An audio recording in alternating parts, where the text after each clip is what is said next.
আমাদের ODI captain হিসাবে এই পর্যন্ত যোগ্য লোক পাইলাম না একটু। লাস্ট পাইলাম কবে? 2020 সালে মার্শাবি বিন মুর্তজাকে শেষবারের মতো। তারপর মাঝখান দিয়ে একটু পাইলাম, মানে ওয়ার্ল্ড কাপের জন্য, শুধু ওডিআই ওয়ার্ল্ড কাপের জন্য সাকিব আল হাসানকে। তিনি ওয়ার্ল্ড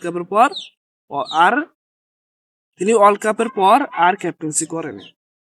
তারপরে আসছে কে? লর্ড শান্ত, যার কোনো পারফরমেন্স নাই।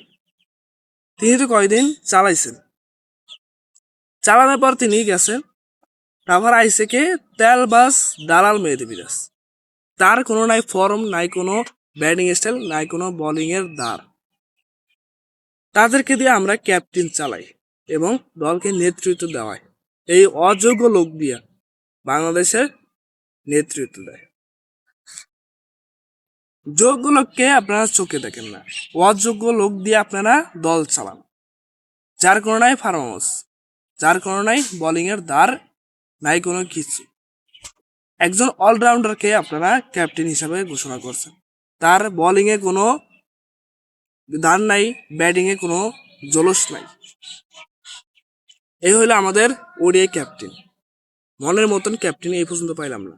লর্ড শান্তকে দিল, লর্ড শান্ত খালি ফল্ট হইতে হইতে হইতে দলটাকে নিচে নামিয়ে দিচ্ছে। এখন নাকি আমাদের কোয়ালিফাই করতে হবে 2027 সাল বিশ্বকাপের জন্য।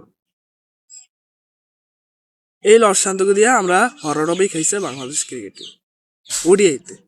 এখন আবার যেই লোকের দিছে, তিনি তেল মারবে না ক্রিকেটটাকে সামলাবে।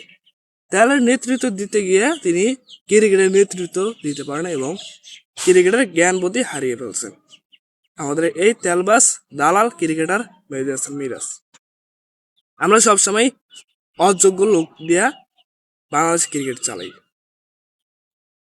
2020 সালের পর আর কোনো ওডিআই ক্যাপ্টেন ছিল না ভালো মতো। মাঝখানে দিয়ে সাকিব আল হাসান একটু করছে, তারপরে তো আমাদের দল হররবি খাইতে খাইতে শেষ, কারণ অভিজ্ঞ মতন কোনো লোক ছিল না নেতৃত্ব দেওয়ার জন্য।